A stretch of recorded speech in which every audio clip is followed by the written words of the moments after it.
Muito bom dia. Satisfação estar aqui com cada um de vocês nessa manhã. Te convido a ficar de pé junto conosco. Nosso intuito nesse momento é de louvar o nosso Deus. As músicas que vamos cantar aqui agora, como um reflexo daquilo que temos vivido com Ele, e também um convite para preparar o nosso coração para a mensagem que será depois ministrada, né? Então, nesse espírito, vamos cantar essas músicas agora.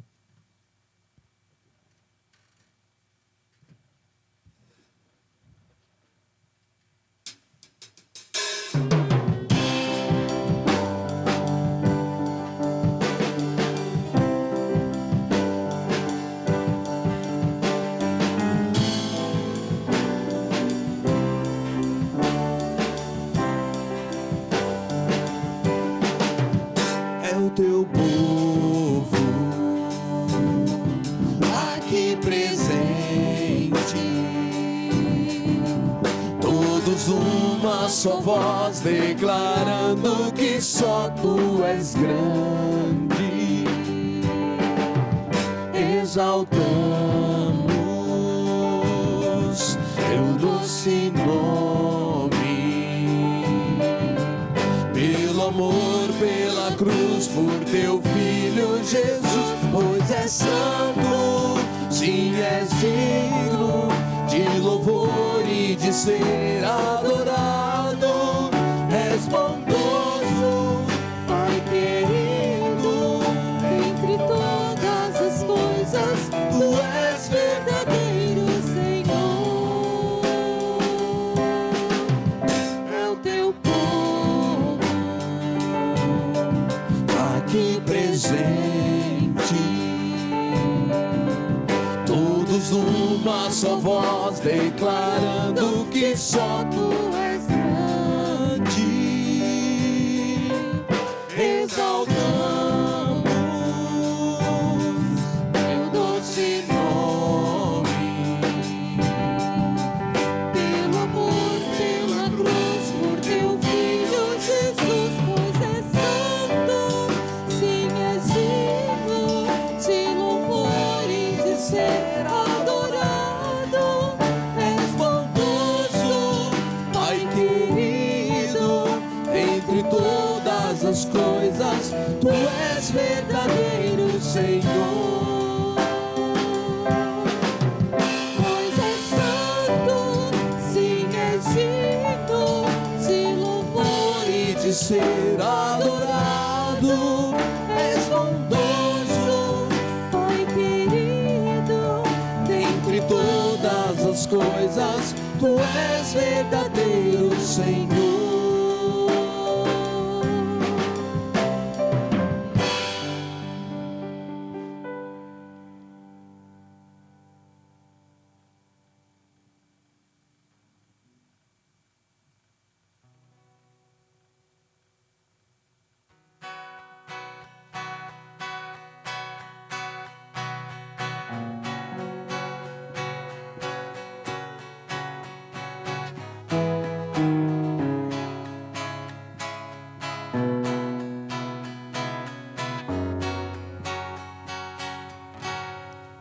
Tu és fiel, Tu és amor, Tu és bom pra mim, Tu és Senhor, o grande eu sou.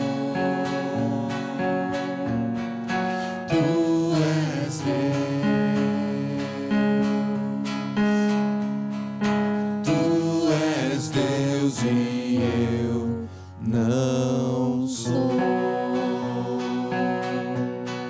Só Tu detens,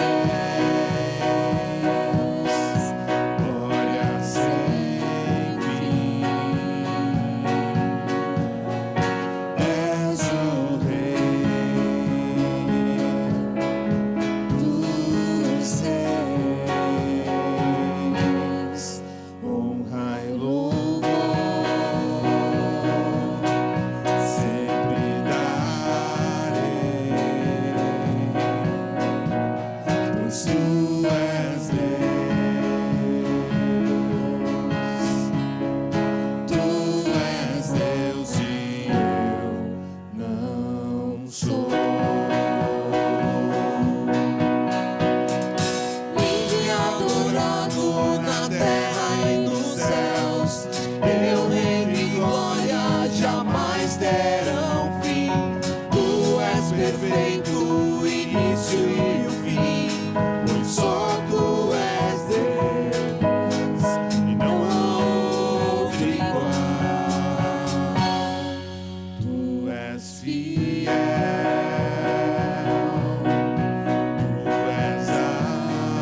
terão fim. Tu és perfeito, o início e o fim, pois só tu és Deus, e não há outro igual. Tu és fiel, tu és amor, tu és bom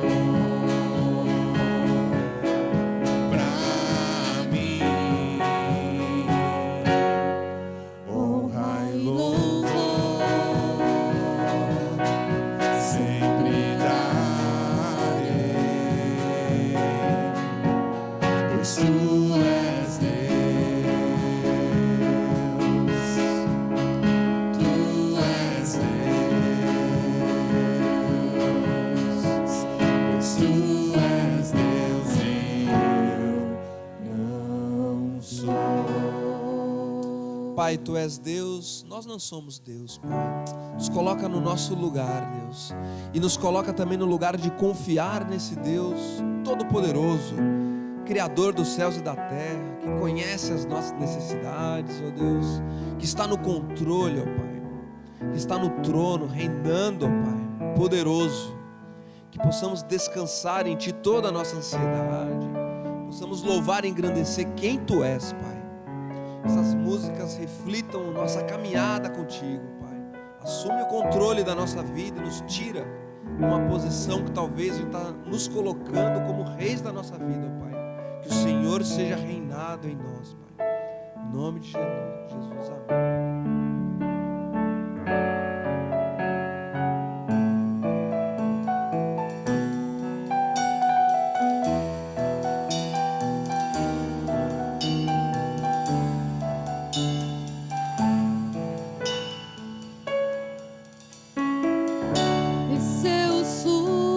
Sublime, eterno e digno de louvor, a sua glória enche os céus e tudo que há na terra. Glorioso, divino, supremo e tem todo o poder. A sua glória enche os céus, diante dele as trevas caem. É Rei dos reis eternamente, a sua força é nossa força, seu amor e sua graça ultrapassam a razão. É Rei dos reis eternamente, a sua força é nossa força, seu amor e sua graça ultrapassam A razão. Excelso, sublime, eterno e digno de louvor, a sua glória enche os céus e tudo que há na terra. glorioso, divino, supremo e tem todo o poder. A sua glória enche os céus, diante dele as trevas caem.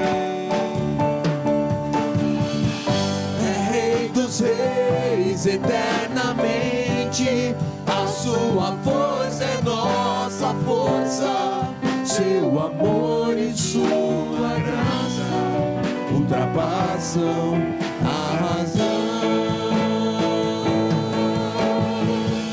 É Rei dos reis eternamente, a sua força é nossa força, seu amor e sua graça ultrapassam a razão.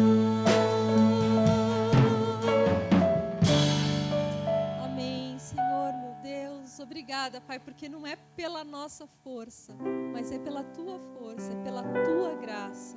Muito obrigada por estar conosco, muito obrigada por caminhar conosco e que a gente possa descansar, Pai, descansar no Teu amor, na Tua graça e na Tua fidelidade.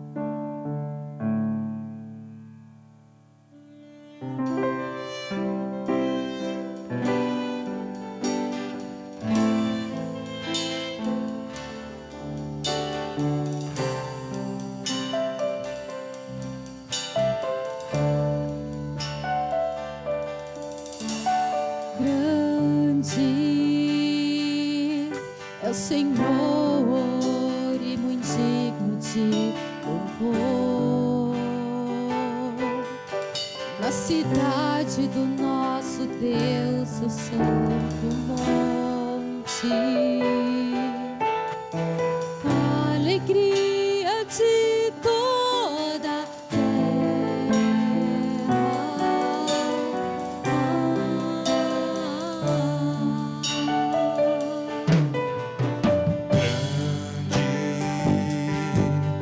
É o Senhor em quem nós temos a vitória e que nos ajuda contra o inimigo. Por isso diante dele nos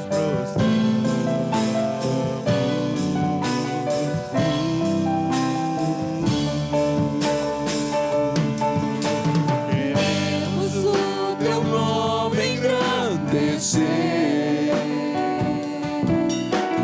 e agradecer-te por tua obra em nossas vidas. Confiamos em teu infinito amor, pois só tu és o Deus eterno sobre toda a terra e céus.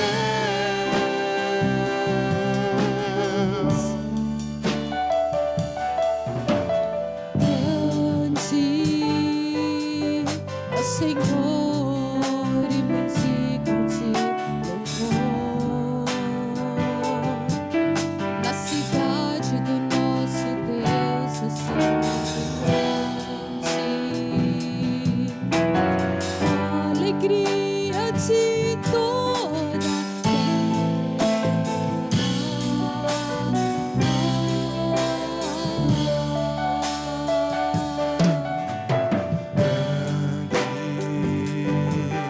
É o Senhor em quem nós temos a vitória e que nos ajuda contra o inimigo. Por isso diante dele nos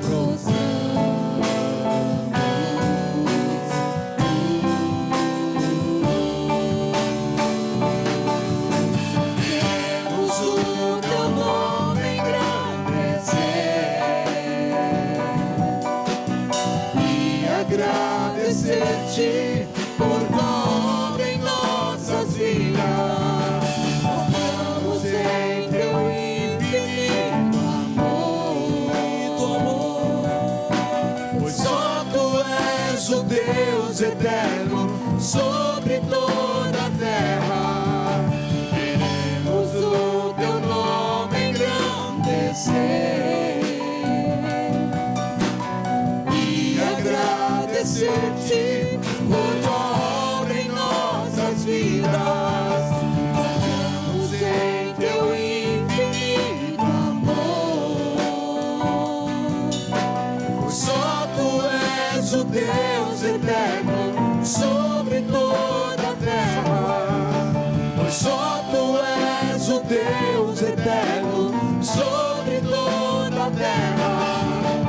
Só tu és o Deus eterno sobre toda a terra e céus.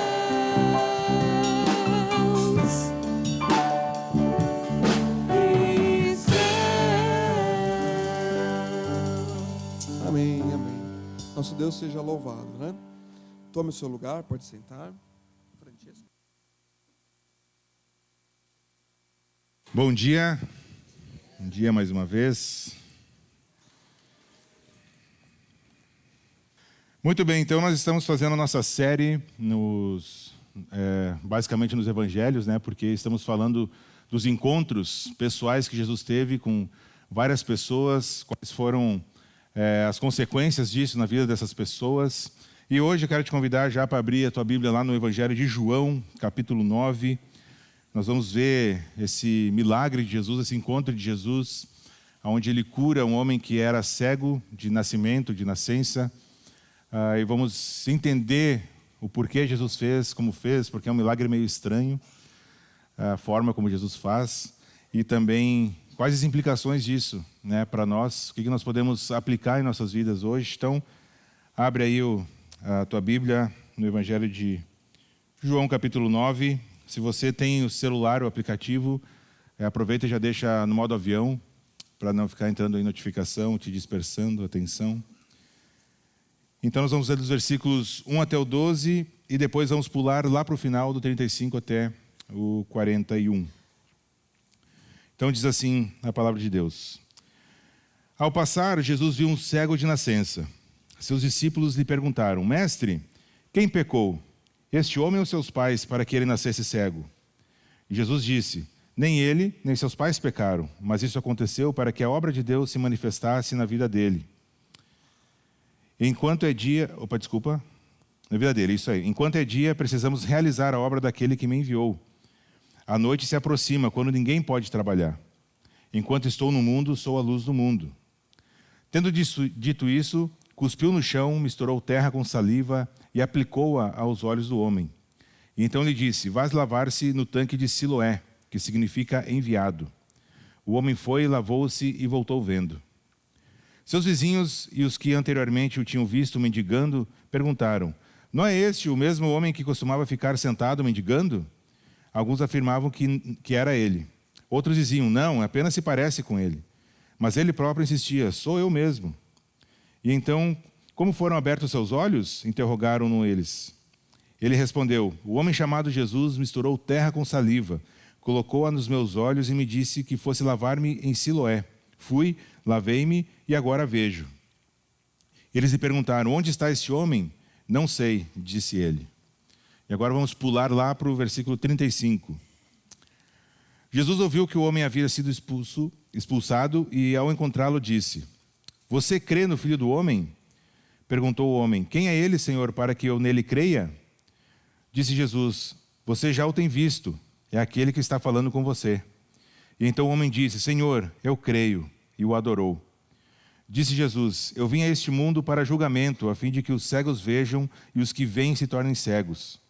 E alguns fariseus que estavam com ele ouviram-no dizer isso e perguntaram: Acaso nós também somos cegos? Disse Jesus: Se vocês fossem cegos, não seriam culpados de pecado.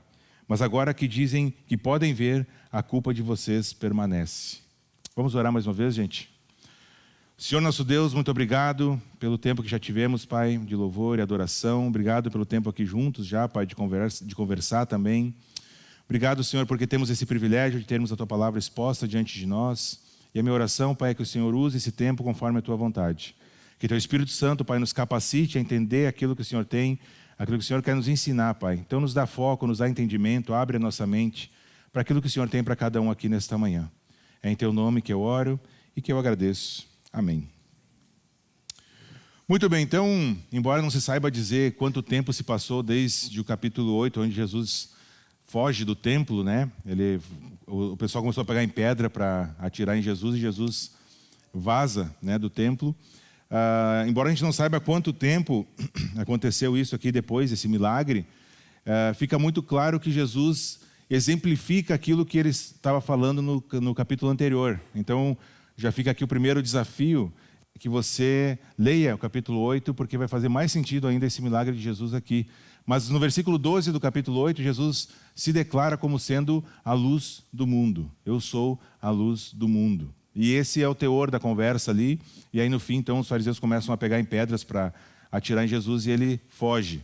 E aí então nós temos aqui, não sabemos quanto tempo depois, mas diz que ao passar, Jesus vê este cego, né? E aí nós temos início ao nosso trecho que vamos usar hoje. O fato é que esse homem já tinha nascido cego e só alguém com poder vindo de Deus era capaz de fazer o que Jesus fez. E Jesus aqui trata de vários assuntos, né, como o problema do mal, né, os discípulos perguntam, mas quem pecou para que ele nascesse cego? Foi ele? Foram os pais dele? Por que ele nasceu cego? E aí nós temos uma resposta de Jesus ali também. E Jesus também, nós vamos ver depois com mais detalhes isso, Jesus já vai ensinando os discípulos, exemplificando, fazendo um exemplo ali vivo daquilo que ele estava falando, de que ele era a luz do mundo, trazendo luz para esse homem que viveu a vida toda nas trevas, no sentido de que ele era cego. E ao mesmo tempo, ele combate a visão, entre aspas, dos fariseus, que se declaravam os conhecedores, os santos, aqueles que detinham todo o conhecimento, e por isso eram melhores que as outras pessoas, dizendo que vocês que pensam que veem, na verdade, são cegos. Então tem tudo isso aqui para a gente entender, né, e aplicar em nossas vidas nesta manhã. E esse é um dos milagres mais bem documentados em toda a Bíblia, porque você tem ali Jesus falando sobre o cego, você tem os vizinhos do cego falando que é ele, que não é ele, e depois tem os fariseus ainda ali, aquele trecho que a gente pulou, do versículo 13 até o 34, são os fariseus ali discutindo se Jesus era de Deus, porque tinha curado no sábado, né, ou se não, e o cego também fica rebatendo ali os fariseus. Então nós temos tudo isso aqui nesse milagre feito de Jesus, mas é um dos mais bem documentados, tem várias testemunhas, né, uma descrição, várias perspectivas da mesma pessoa que foi alvo da cura. E uma vez então que a cegueira era considerada uma maldição divina naquela época, só alguém divino era que podia curar. E Jesus, na verdade, ele nem cura, mas ele cria aqui, porque ele não tinha visão desde a nascença. E Jesus dá a visão, então, para ele criando a visão para este homem, né? É um ato mais profundamente divino ainda, a esse que Jesus realizou. Então, esse capítulo aqui ele tem mais ou menos umas 7 cenas aqui, né? Então, nós temos o milagre, dos versículos 1 até o 7, nós temos o homem sendo interrogado, dos versículos ali 8 até o 12, que é o que nós vamos nos focar mais essa manhã. O homem sendo interrogado pelos fariseus, dos versículos 13 até o 17. Os pais são interrogados também, dos versículos 18 até o 23. Depois o homem interrogado novamente pelos fariseus, dos versículos 24 ao 34. Jesus procura pelo homem, nos versículos 35 ao 38, que nós também vamos ver nessa manhã. E por fim, então, Jesus dá o significado deste milagre. É interessante que muita gente procura a interpretação desse milagre em outros lugares, quando Jesus mesmo dá a interpretação e o significado desse milagre no final, né, desse capítulo 9. E aí a primeira coisa que nós precisamos analisar aqui é, então, esse milagre, que tem vários aspectos para a gente avaliar e aprender e estudar. Então, Jesus ainda está em Jerusalém, e aí, ao caminhar, ele vê esse homem cego de nascença, e nos evangelhos esse é o único milagre que é relatado de que alguém que sofria desde o nascimento de cegueira, né? Os outros cegos que Jesus cura não tem um relato de que nasceram, né, de cegueira. Então isso é importante porque João, ao escrever, ele quis ressaltar que esse homem era cego desde o seu nascimento, ele não ficou cego. Era muito comum, inclusive, pessoas ficarem cegas nos tempos de Jesus por diversos fatores, né? Higiene, falta de higiene, na verdade, problemas genéticos, enfim, era mais comum do que nos nossos dias as pessoas ficarem cegas. Mas este nasceu, então, de cegueira, nasceu cego, né? Não podia ver desde o seu nascimento. E a primeira coisa que acontece aqui, então, Jesus vê, e isso já é notório, no meio de tanta gente, Jesus nota um homem cego, provavelmente estava mendigando, sentado ali à margem, né? Não era alguém importante, muito pelo contrário, não era alguém famoso, muito pelo contrário, mas Jesus nota esse homem e se aproxima desse homem e começa a falar com ele. Mas antes de ele chegar no homem, os discípulos já fazem uma pergunta perturbadora. E a pergunta é: mestre, quem que pecou? Este homem ou seus pais, para que ele nascesse cego? Quem que pecou? Qual é a culpa? De quem é a culpa desse homem ter nascido cego?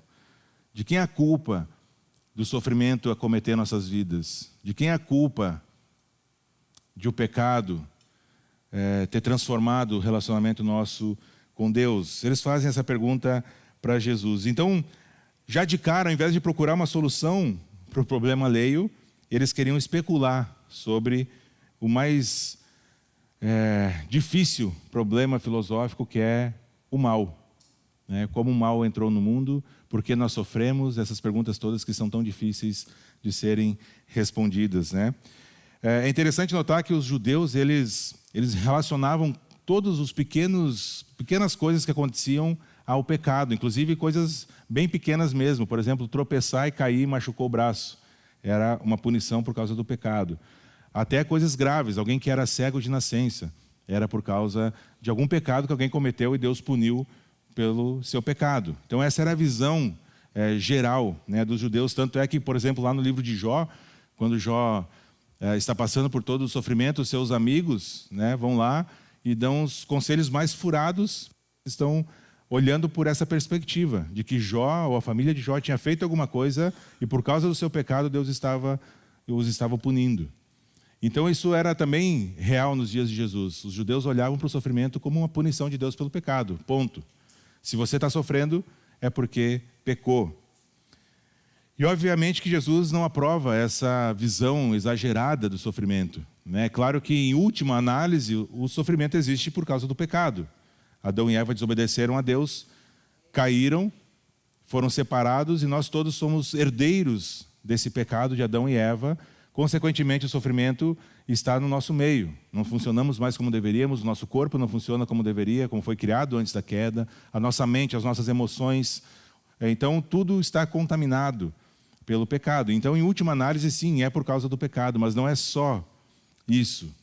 Os discípulos não conseguiam ter essa visão. E aí, então, eles interrogam Jesus a respeito do relacionamento entre o sofrimento e o pecado. Então, seja porque eles pensassem que o homem podia ter pecado em alguma existência antes de nascer. Muitos judeus criam que o feto dentro da barriga da mãe já era capaz de pecar, de alguma forma. Muitos deles ensinavam isso. Então, pode ser que isso passou na cabeça dos discípulos, por isso eles perguntaram, foi ele ou foram os pais dele? Ou porque talvez estivessem incomodados com a aparente injustiça de alguém sendo afligido pelos pecados de seu pai, de seus pais. Então eles colocam essa questão diante de Jesus.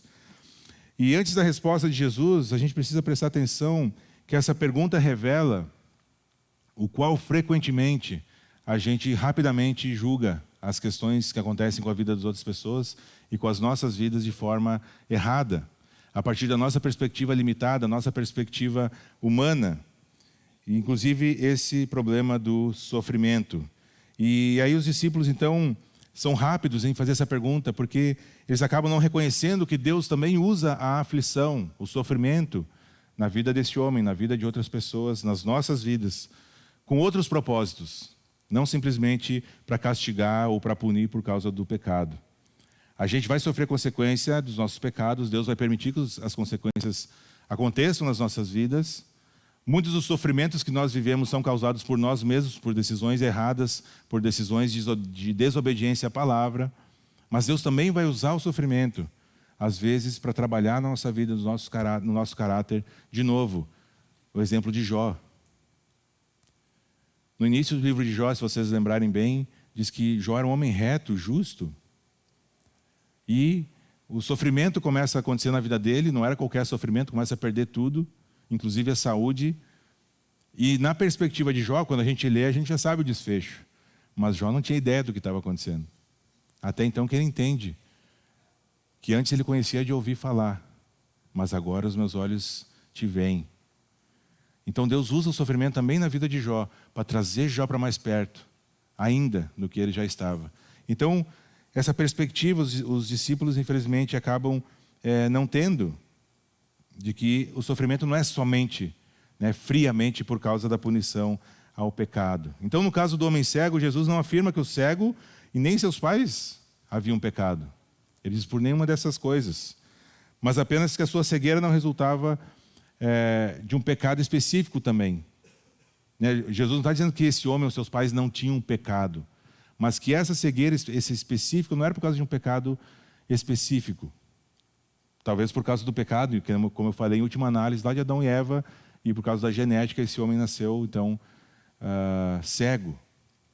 Mas não era por causa de um pecado específico. E a lição mais importante do que saber por quê, como, quem o sofrimento acontece, é a resposta que nós damos diante do sofrimento e da aflição.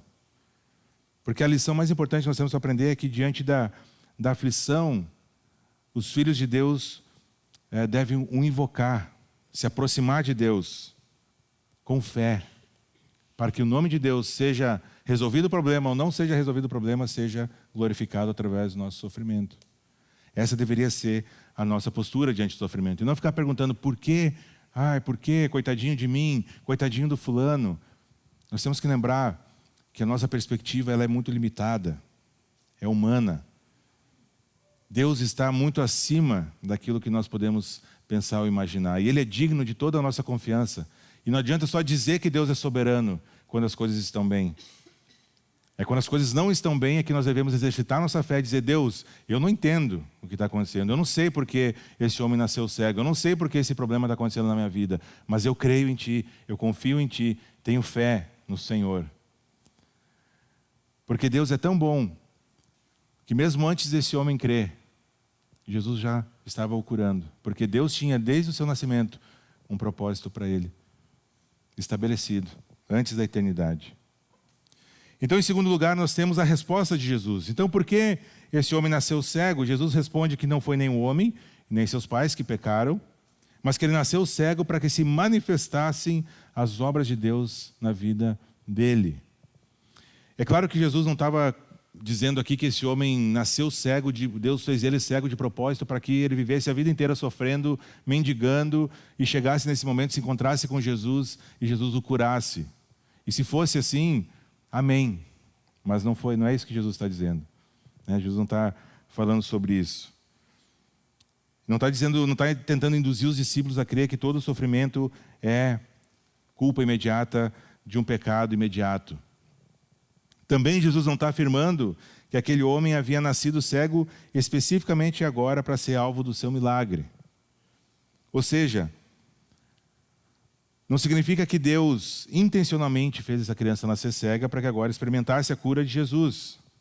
Mas Jesus estava dizendo que o sofrimento alheio, o sofrimento das outras pessoas, sejam próximas ou pessoas que nós não conhecemos, não deveria ser alvo de especulação do porquê, mas sim de uma ação misericordiosa, uma ação graciosa. E é isso que Jesus está fazendo aqui.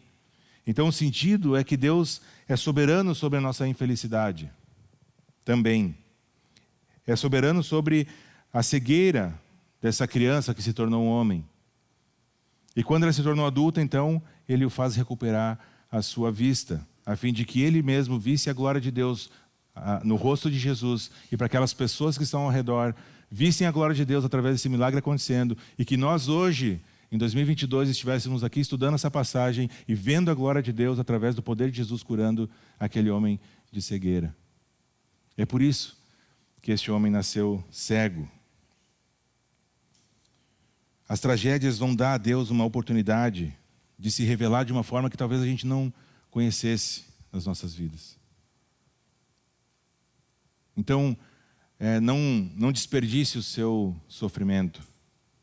O John Piper é um teólogo muito conhecido, diversos livros escritos.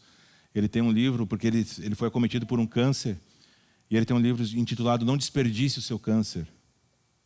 Não desperdice o seu sofrimento, mas que o sofrimento seja uma oportunidade de o nome de Deus ser engrandecido, de nós experimentarmos pessoalmente a glória de Deus em meio à dor e ao sofrimento. Porque esse Deus experimentou o sofrimento. Esse Deus experimentou as nossas dores. Esse Deus suou. Esse Deus sentiu fome. Esse Deus não tinha onde dormir. Esse Deus se entregou numa cruz, numa morte dolorosíssima fisicamente, mas muito mais espiritualmente, porque carregava sobre os ombros os meus e os seus pecados. Então não desperdice o sofrimento. É isso que Deus está fazendo com esse homem aqui. E aí então Jesus no versículo 4 nos dá, ou dá para eles, mas também temos esse princípio aqui, uma ordem urgente. No versículo 4 ele diz: enquanto é dia, precisamos realizar a obra daquele que me enviou. A noite se aproxima quando ninguém pode trabalhar. E no versículo 5, enquanto estou no mundo, sou a luz do mundo. Então Jesus começa a falar aqui sobre as obras que ele precisa fazer, inclusive a cura.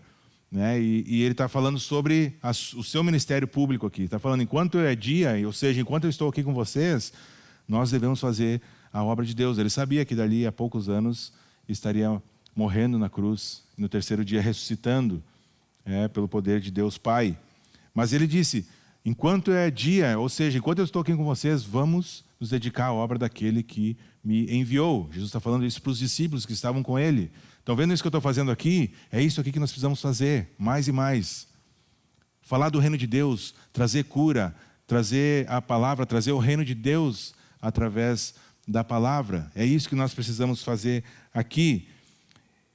E aí nós temos aqui um princípio muito importante para nós. Porque enquanto é dia para nós, nós podemos nos dedicar à obra. Mas vai chegar um dia em que nós não poderemos mais nos dedicar à obra de Deus. Um dia em que o Senhor Jesus nos levar daqui, não há mais obra de Deus para ser feita. A única coisa que nós não vamos fazer quando estivermos com Jesus no céu, no novo céu e na nova terra, é evangelizar. É falar do reino de Deus. Porque já passou o tempo. Já foi o tempo. Então, aquilo que Jesus disse para os discípulos naquele momento, olha, vamos fazer a obra de Deus enquanto é dia, serve para nós também hoje. Vamos fazer a obra de Deus, nos dedicar à obra de Deus enquanto é dia.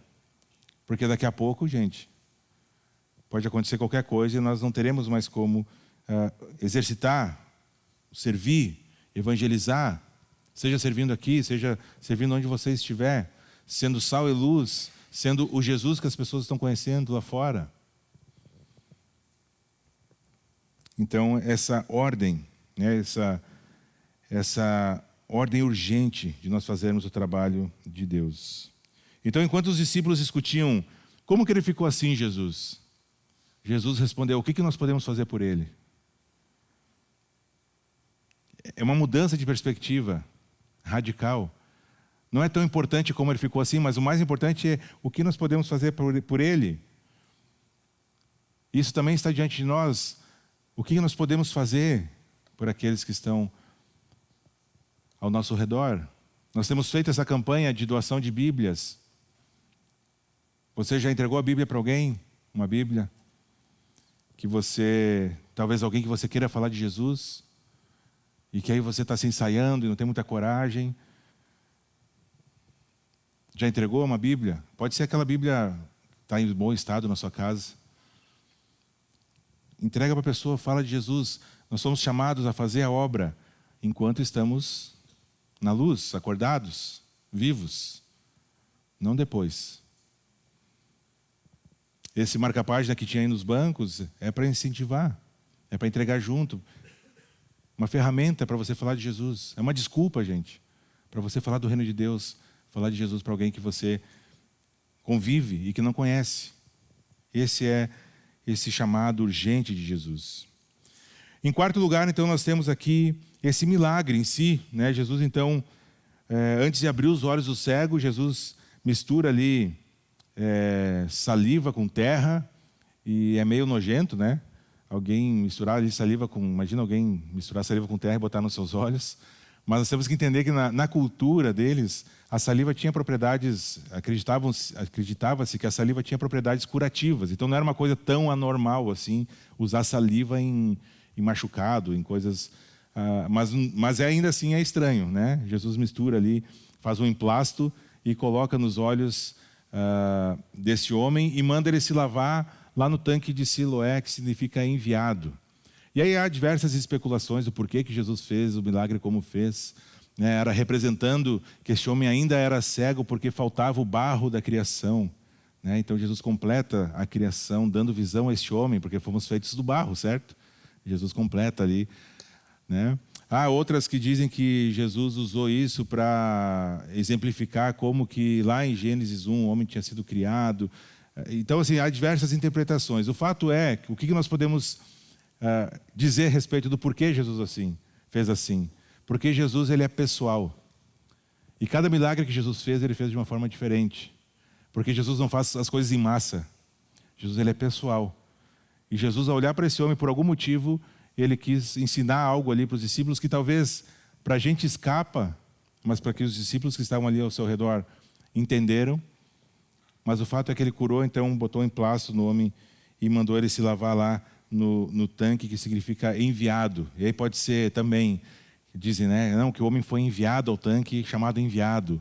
Ou ele foi enviado pelo enviado, que era Jesus, né? Então essas coisas que são mais conjecturações do que coisas que a Bíblia está falando claramente, o fato é que ele foi lá, se lavou e voltou enxergando. Agora pensa comigo, esse homem, no mínimo, ele teve que exercitar duas coisas para ser curado. Ele teve que exercitar a fé, porque ele acreditou que um homem que ele não conhecia, que se dizia a luz do mundo, ia o curar através de um emplasto de barro nos seus olhos quando ele fosse se lavar no tanque de Siloé. E a segunda coisa que ele teve que exercitar foi a obediência. De ter que ir se lavar no tanque de Siloé porque um cara botou barro nos seus olhos. E talvez Jesus queria exatamente exercitar já no coração desse homem essa obediência de uma ordem aparentemente louca, né? Ele podia muito bem ter virado as costas para Jesus e disse, mas esse cara está louco, né? E limpar os olhos e seguir a sua vida. Ele podia nem deixar Jesus colocar o barro nos seus olhos, né? Daqui a pouco, esse cara está me zoando aqui, eu nasci cego, está se aproveitando para se aparecer e não vou deixar. Mas ele pelo menos exercitou a fé e exercitou a obediência e experimentou as consequências de ter exercitado a fé e a obediência. Porque muitas vezes a gente acha que só o pecado tem consequência. A gente esquece que a obediência, o exercício da fé em Deus também vai ter consequência nas nossas vidas. Se nós formos obedientes, se nós exercitarmos a fé no nosso Deus, com certeza as consequências virão também sobre as nossas vidas. A gente não pode esquecer que o pecado tem consequência e que a obediência também tem consequência. E esse homem experimentou essa maravilhosa consequência na sua vida. Esse homem teve fé e obedeceu. E aqui também há outro desafio para nós. Quando as coisas acontecem na nossa vida, temos exercitado fé, temos exercitado obediência. Não quando tudo está bem, quando as coisas não estão como nós gostaríamos. Temos exercitado a fé, temos exercitado a obediência, independentemente do resultado das eleições desse domingo. Quem comanda? Quem está no controle da história, de todas as nações, de reinos e reis? É Deus. Então eu espero que cada um de nós possa exercitar a fé, a obediência em Deus. E segunda-feira, tudo continua como estava. Independente de qual rei estará no trono. Porque nós temos o Rei dos Reis no trono dos céus e que é soberano sobre todas as coisas. Então não fique agoniado. Descansa. Confia em Deus. Exercita a sua fé. Vai dar tudo certo, porque é Deus quem controla. Então vai dar tudo certo. Amém? E aí então nós temos o segundo interrogatório, né? Segunda parte desse texto aqui, o interrogatório dos vizinhos. Então os vizinhos começam a perguntar, mas como assim? Esse aí é o cego mendigo, aquele que estava lá na rua? Como é que esse cara está vendo? Não, acho que não é ele, não pode ser. E ele dizia, sou eu, gente, sou eu. E um dizia, não, mas é parecido com ele, não é ele. Porque está enxergando, não pode ser. E o outro dizia, não, sou eu. E aí os fariseus vão interrogar, chamam os pais dele para interrogar. E aí os pais dele ficam com medo, porque eles estão no templo. E eles dizem assim, ele já é grandinho para responder por ele, pergunta para ele. Porque se eles dizem que é o filho, que Jesus fez o milagre, eles podiam ser expulsos também, como o homem cego foi expulso. E aí eles começam a interrogar. Então eles queriam saber ali quem, né, nos versículos 8 e 9, eles querem saber como é que Jesus te curou, como que esse homem te curou. E o homem não sabe responder, não sabe dizer. Ele botou lá um barro nos meus olhos, me mandou me lavar e eu estou vendo. Foi assim que ele fez, não sei como. E aí eles também querem saber aonde que está Jesus. e esse homem ainda não sabe aonde está Jesus. E aí então nós temos todo um interrogatório aqui dos fariseus, interrogam os pais, interrogam ele de novo. Eles dizem que Jesus não pode vir de Deus porque... desculpa aí, começou a falar aqui. E aí eles começam a questionar se Jesus realmente vem de Deus, sabe por quê? Porque ele curou no sábado.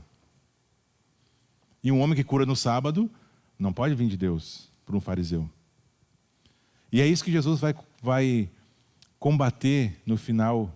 Agora nós pulando lá para o final do texto, dos versículos 35 ao 38, onde Jesus vai tratar sobre essa questão da cegueira espiritual dos fariseus, fazendo aí um contraste com a cegueira física desse homem que ele acabou de curar. Então, nos versículos 35 ao 38, lembrem que o homem não sabia onde Jesus estava. Ele não sabia onde Jesus... Ele é perguntado, ele não sabe, ele diz, eu não sei onde ele está. Mas Jesus o tempo todo sabia onde esse homem estava. E Jesus o tempo todo sabe onde eu e você estamos. E aí quando esse homem é expulso do templo, porque ele fica defendendo Jesus, e o meu segundo desafio de leitura é que você leia, né, o capítulo 9 também, leia o 8, leia o 9, tem bastante aí coisa para fazer seu devocional essa semana. Jesus sabe onde ele está. E quando ele é expulso do templo, Jesus não queria nem entrar no templo lá, mas ele é expulso do templo, Jesus o encontra ali pela no lado de fora. E é interessante que depois Jesus, no capítulo 10, no seguinte, ele vai se dizer como o bom pastor das ovelhas. E aqui ele já está exemplificando isso, indo atrás dessa ovelha que até então é perdida. E aí, Jesus o viu que haviam expulsado, versículo 35, e ao encontrá-lo disse... E, gente, quero chamar a tua atenção, porque essa aqui é a pergunta das perguntas. Essa é a pergunta mais importante que você vai responder na sua vida. E foi a pergunta mais importante para esse homem também. A pergunta é: você crê no Filho do Homem? Você crê no Filho do Homem? E o homem pergunta: quem é ele, Senhor, para que eu nele creia? E esse Senhor que esse homem está se referindo ainda não é o Senhor de divindade, é o Senhor porque ele não conhece Jesus. Né? Em vez de chamar de tu, se ele fosse gaúcho, ou você, ele chama de Senhor, um sinal de respeito, mas não é o Senhor. Embora a NVI coloque em letra maiúscula, não é nesse sentido que ele está falando com Jesus. Ele está dizendo: quem que é o Messias, Senhor? Me mostra. E eu vou crer. E a pergunta que Jesus faz para esse homem, no contexto judaico, nós temos que entender que é muito diferente do crer nosso. Quando um judeu ele era confrontado a respeito da sua crença, ele estava falando a respeito de toda a sua vida, de toda a sua existência. A razão da existência de um judeu era aquilo que ele cria. Não é, diferentemente de nós, uma última lição do Abismo Ligado, onde eu digo, faço uma oração e agora eu creio e sou salvo. Nada contra isso, mas é muito mais profundo do que isso. Então Jesus está dizendo assim: você crê, ou seja, você vai confiar no Messias com toda a sua vida, de todo o seu coração, de todas as suas forças, de todo o seu entendimento? Era isso que essa pergunta crê batia na cabeça de um judeu, ou de alguém que vivia naquele contexto ali, judaico. Então não é só um crer de acreditar e depois a vida segue a mesma. É um crer de que agora tudo mudou. E essa é a pergunta que ele faz. E a resposta já é essa: quem que é? Me mostra aí, me mostra para que eu creia. Eu quero ver, me mostra. E aí Jesus, talvez fazendo um trocadilho, né, muito legal o jeito que Jesus responde para ele. E disse Jesus: você já o tem visto. Tu não enxergava antes, mas agora tu já o tem visto. Está aqui diante de ti o Messias. Você é aquele que está falando com você. E então o homem disse: Senhor, eu creio. E o adorou. E aqui sim, esse Senhor, quando ele diz, eu creio, Senhor, eu creio, aí sim, é no aspecto de adoração de um Deus, de um ser divino. E o adorou, se prostrou, talvez chorou, adorou a Cristo, porque reconheceu quem era Jesus. Então, Jesus tinha aberto os olhos daquele homem fisicamente, e agora Jesus abre os olhos espiritualmente daquele homem. Jesus não faz a parte da cura só. Jesus está muito mais preocupado, não que aquele homem enxergasse fisicamente, mas que aquele homem entregasse a sua vida a Ele para que ele vivesse eternamente, fosse curado da pior doença de todas, que era o pecado, e de um desconhecimento do reino de Deus. E aí então, aquele homem agora tem seus olhos espirituais abertos. E nós vamos poder conversar com ele quando estivermos no céu. E perguntar, cara, me conta. Como é que foi? Como é que foi essa parada? Esse homem agora crê e adora a Jesus. Então, agora estando totalmente ciente de que aquele mesmo homem que o tinha curado é o Messias, agora esse homem, com perdão do trocadilho, fixa os seus olhos em Jesus. Antes estava em trevas, e agora ele fixa os olhos na verdadeira luz, que é Jesus, e o adora. Então, na mesma proporção que os fariseus faziam uma viagem rumo a um abismo cada vez mais profundo de cegueira, de religiosidade vazia, este homem sai da sua cegueira física e agora tem uma cura de uma cegueira espiritual em direção à luz. Proporcionalmente oposto, né? Conforme os fariseus vão cada vez se enterrando mais da sua religiosidade, dos seus julgamentos rápidos, na sua cegueira espiritual, esse homem sai das trevas para a luz. E aí então, dos versículos 39 ao 41, Jesus expõe a cegueira espiritual dos fariseus. Ele fala, né? Eu vim a este mundo para julgamento, a fim de que os cegos vejam e os que veem se tornem cegos. E aí o chapéu serviu. E os fariseus dizem, por acaso a gente é cego? A gente enxerga, Jesus, está enganado. E Jesus fala para eles, se vocês tivessem dito que eram cegos, os pecados de vocês seriam curados. Mas porque vocês afirmam que veem, vocês não aceitam a minha repreensão, vocês acham que vocês estão certos, que eu estou errado. Ou seja, vocês têm a verdadeira visão. O pecado de vocês permanece. Porque vocês não estão arrependidos, vocês não percebem o quanto tem errado contra Deus, o quanto tem pecado contra Deus. E então vocês estão cegos e o seu pecado permanece. E esse é o significado desse milagre de Jesus. Trazer à tona a cegueira espiritual naquele contexto dos fariseus. Mostrar o quanto eles estavam errados, o quanto eles eram zelosos nas coisas certas, mas com a motivação errada. O quanto eles queriam ganhar a salvação através do seu próprio esforço, dos seus próprios méritos, ao invés de confiar no Messias. O William Hendrickson diz, se vocês estivessem, é como se Jesus estivesse falando para os fariseus isso, né? Se vocês estivessem não apenas sem luz, que é o verdadeiro conhecimento de Deus, santidade, justiça e alegria, mas também conscientes dessa condição deplorável e desejando ansiosamente pela salvação de Deus, nenhuma acusação seria feita contra vocês. Mas, porque vocês dizem, nós enxergamos, o seu pecado permanece. Em outras palavras, se não conseguem ver a enormidade das suas misérias e de seus pecados, vocês não poderão gozar do verdadeiro arrependimento. O seu pecado permanece, pois vocês rejeitaram a salvação de Deus. Esse mesmo desafio é colocado diante de nós. Enquanto nós não tivermos consciência da nossa miséria, do quanto nós precisamos de salvação, do quanto nós somos pecadores, do quanto nós somos corrompidos pelo pecado, enquanto nós não crermos, mas crermos como o homem cego, crer a ponto de ter uma vida transformada, uma mudança de vida radical, de a cegueira espiritual sumir, do véu que tapa a nossa vista ser rasgado por Jesus e vermos a verdadeira luz. Isso muda tudo em nossa vida, desde pequenas coisas até as grandes decisões. A gente pode permanecer culpado, porque temos o Salvador, conhecemos o Messias, mas preferimos continuar vivendo a nossa vida de qualquer forma, em desobediência a esse Deus. Então esse milagre, para nós concluirmos, destinava-se a ensinar essa verdade absoluta de que Jesus é o Salvador, Jesus é Deus. Jesus e somente Jesus tem poder para curar um cego de nascença.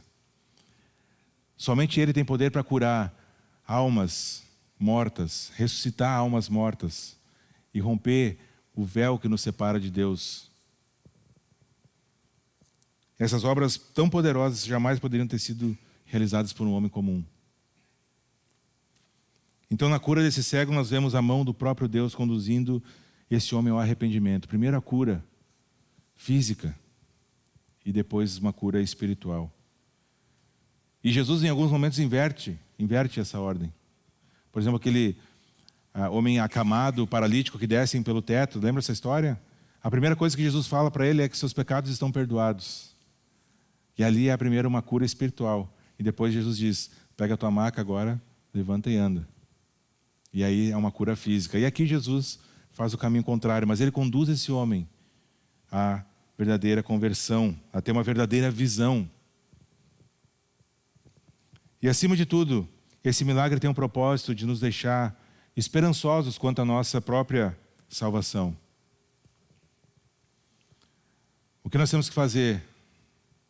Abandonar uma religiosidade vazia, entendermos que sem arrependimento, sem reconhecermos a necessidade de um Salvador, porque somos pecadores miseráveis e precisamos desesperadamente da graça desse Deus, exercitando a fé e a obediência, nós seremos salvos. Veremos a verdadeira luz, teremos a verdadeira visão. Mesmo que em algum momento da nossa vida a nossa visão física, por algum motivo, deixar de existir, ainda assim, aqueles que creem permanecerão tendo a visão verdadeira. E a grande pergunta então é, você crê? Você realmente crê em Jesus?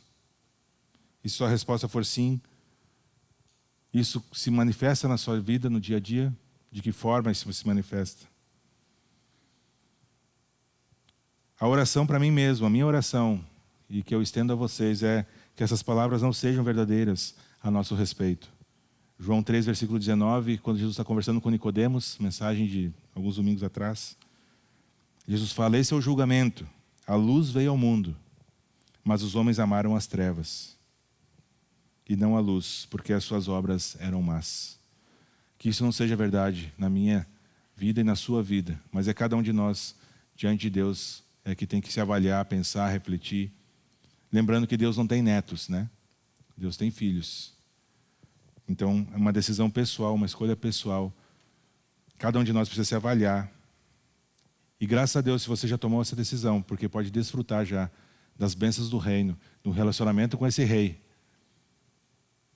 Todo o resto é secundário, porque isso é o que vale a pena viver. Amém? Vamos orar, gente? Senhor Jesus, obrigado, Pai, pela Tua palavra. Muito obrigado, Senhor, porque esse relato, Senhor, da cura, como o Senhor curou esse homem cego de nascença, Pai, nos remete a tantas coisas a Teu respeito. Obrigado, Senhor, porque podemos ter esperança, Pai, de que o Senhor é um Salvador pessoal, que conhece, Pai, cada canto, Senhor, de nossos corações, conhece as nossas vidas. O Senhor sabe onde estamos, como estamos, Pai, aquilo que precisamos. E como é bom isso, Pai, porque podemos descansar nas mãos de um Deus soberano, que tem poder para fazer todas as coisas, Senhor. Ajuda-nos, Pai, a exercitarmos a fé e a obediência como este homem, a confiarmos no Senhor, Pai, mesmo quando as coisas não aconteçam, não saiam como a gente planejou, como a gente quis, que a gente saiba que o Senhor é quem rege a história. O Senhor é quem controla as nossas vidas, Pai. O Senhor é quem controla tudo o que acontece na terra, no universo e em coisas que talvez nem conheçamos. E obrigado, Pai, por ser esse Deus pessoal, que experimentou o nosso sofrimento, que se fez um de nós, que se entregou no nosso lugar, Pai, para que hoje a gente possa ter a verdadeira visão. Para que hoje, Pai, a gente possa não ser mais cegos espirituais, mas ao entregarmos nossas vidas de fato e verdadeiramente nas Tuas mãos, desfrutarmos, Pai, das Tuas bênçãos, do Teu reino, de um relacionamento com Deus vivo, Pai. Obrigado por isso. Que Teu Espírito Santo nos confronte, Senhor, naquilo que precisamos mudar. Que o Teu Espírito Santo, Pai, nos confronte a respeito do nosso próprio arrependimento. Que cada um possa avaliar a vida diante do Senhor, Pai, perceber onde tem caído, se arrepender, pedir perdão e seguir em frente, Pai, rumo ao crescimento de se tornar cada vez mais parecido contigo. Este é o nosso objetivo de vida, e se não é, Pai, torna para nós esse objetivo. Nos quebranta. E eu faço essa oração temerosamente, Pai, porque normalmente esse processo ele é doloroso. Mas nós queremos, Pai, pela fé, clamar ao Senhor que nos transforme cada vez mais a imagem de Cristo. Nem que para isso, Pai, precisamos ser quebrados, precisamos ser levados a situações, Pai, de desconforto, de sofrimento. Mas se isso vai engrandecer Teu nome, se isso vai transformar Tua imagem cada vez mais em nós, que assim seja, Senhor. Então, obrigado, Pai, pela vida de cada um que tem aqui, que está aqui, Pai. Sabemos que não foi por acaso que cada um nessa manhã saiu de casa e veio até aqui, Pai. É porque o Senhor tinha uma palavra e que o Senhor confirme isso no coração de cada um aqui. É em Teu nome que eu oro e que eu agradeço. Amém. Amém. Muito bem, então, meus queridos, ficamos por aqui. Que Deus abençoe seu domingo, o restinho de domingo, a sua semana e até a semana que vem, se Deus permitir.